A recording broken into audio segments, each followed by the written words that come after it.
Hello, everyone, and welcome.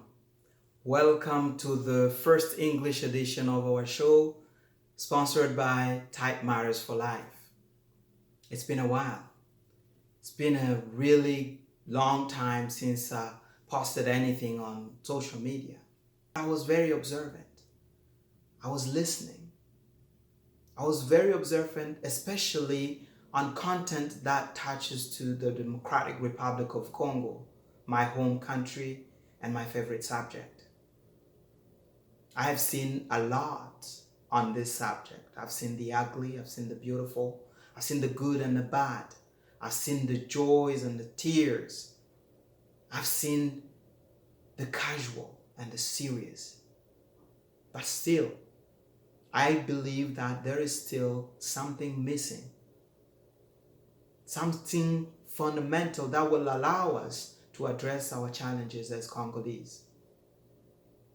Like everyone else, I've always been troubled by the fact that we come from the richest country on earth as Congolese, but we're not prosperous, whether in Congo or outside of Congo.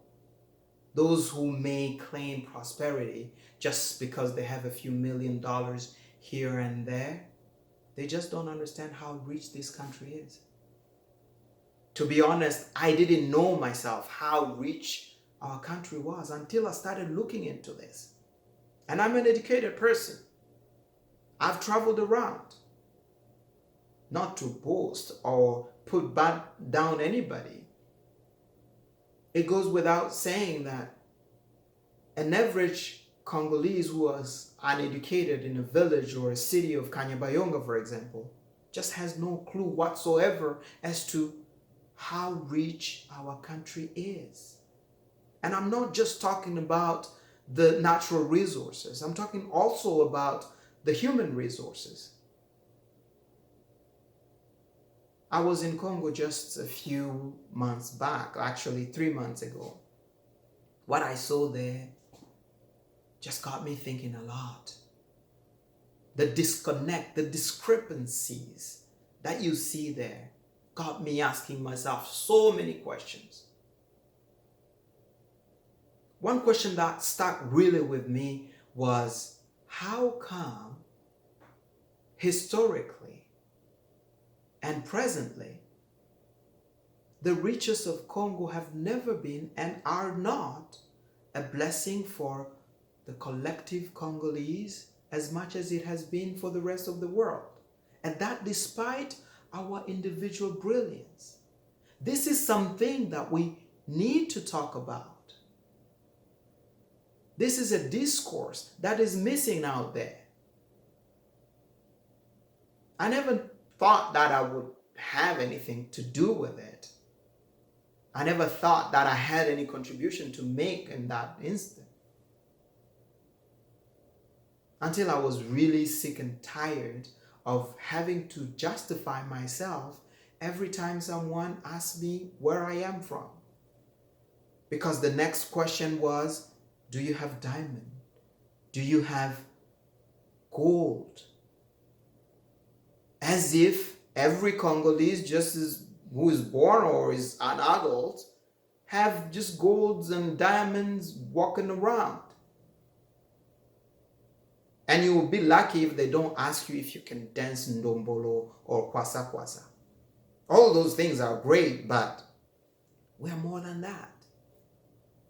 I don't know about you, but I was really sick and tired. And I am sick and tired of being reduced to some minerals or some dance. I mean, psychology will always be there. But I had to do something. I had to make a contribution to talk at least, however that contribution was imperfect. And that decision has been one of the most liberating decisions I've ever met as an adult, which has allowed me to come in front of you today and master that courage to talk like I do right now. You, like me, are certainly interested in a new perspective. in a new plan of action. Things that will allow us to address our common challenges as Congolese. This is not a political talk. Just as a society, having a perspective that brings awareness to our tremendous potential of collective work. A plan of action that will allow us to work and consider Congo not as some sort of inheritance we got from our parents or from past generations, because we know that they have failed us so miserably. A plan of action that will allow us to work and consider Congo as a debt that we owe to future generations, a debt that we must pay. This may sound very lofty or wishful thinking type of thing from someone of my background. And I expect that unfair criticism because I was the first one to burden myself with such thinking. Until I realized that there is no cavalry coming from us, for us, guys. The international community that so many rely upon is not coming to save us from ourselves. God has already given us a land of plenty. We have great minds in Congo, great hearts, and we are still waiting for other people. We're still blaming everybody else except ourselves. This generation, our generation of Congolese, are the heroes we've been waiting for. And if you look carefully on social media, you will spot a trend. Here and there, some of these heroes producing content. One of them is our young brother, Benjamin Babunga. Shout out to you, brother. This young man is producing content that is on point, unbiased, factual. May get some people angry, but factual nevertheless. May be a little personal sometimes, but it gets you thinking.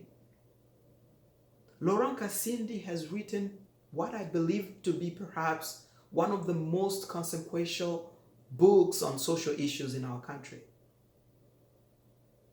Soraya Aziz Sulaiman, Sizi Kwetwenda Nzuzi. Dr. Justin Chikomola is now a faculty dean where I went to med school. And I'm not saying this to sound like I'm just praising people from the East, because I know there are so many other great people in the West, in the South, in the North, in Central Congo. And there are many others who are not blessed with the opportunities that we've enjoyed, quite frankly. And more importantly, there are those whose contributions were cut short. I'm thinking about the late Serge Maheshe, great mind, but killed. Just like that. Making our country one of the richest graveyards of human potential and dreams. For those who do not know me, I am Dr. Nicodème Mugisho Demu. I was born in Bukavu. I grew up in Uvira under the dictatorship of Mobutu, of course. I went to med school in Bukavu, where I graduated in 2006. I practiced medicine at the General Hospital of Uvira for a little while before I came to Canada. In Canada, I have worked in many industries. I am in the pharmaceutical industry. I have a few businesses in the financial industry, in the employment industry, and I am doing this. This may be costing me more, actually, but it is the only thing that I am willing to work for, and I found so much joy doing and speaking about this. I'm also a father, I'm a husband, I'm a brother, I'm a son, I'm a friend, just like everyone else.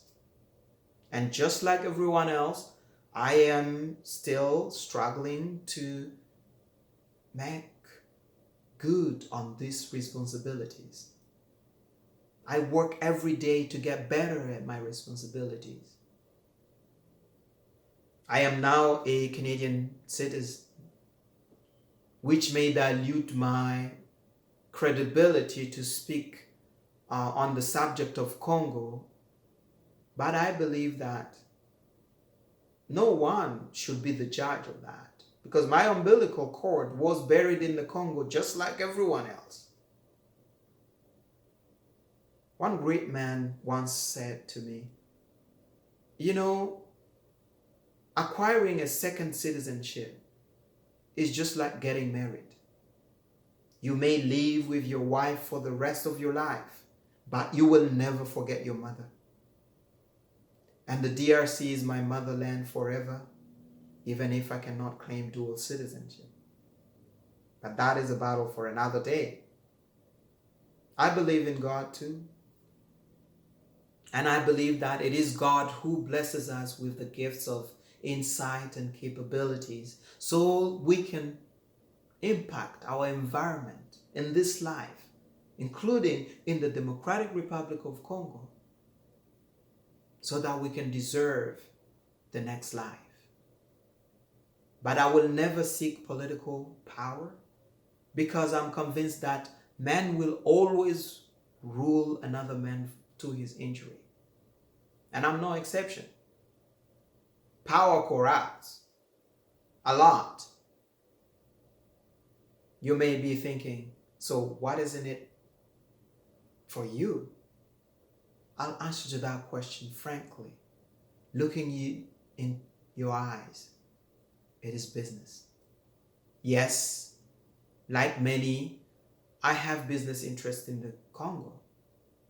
But unlike everyone, or most, I understand that my business interests are as viable as the strength of the social fabric of the Democratic Republic of Congo. And this is an invitation to other people who have business interests in the Congo to really come and work together so that we can make sure that the blessing or the natural resources of Congo, the wealth of Congo, are a blessing for Congolese as much as it has been and will continue to be a blessing for the rest of the world. This episode was constructed so that I can introduce myself to my audience and just tell you who I am, what I am intending to do, and why I am doing this. And I hope I was able to answer to those questions. If you still have some questions, please reach out. We are on Instagram, Facebook, Twitter, LinkedIn. We invite you actually to subscribe to our YouTube channel so that you can help us grow and we can continue to push forward together. In the next episode, we will describe what is this perspective that can allow us to do just what we have described above. Until then, see you again.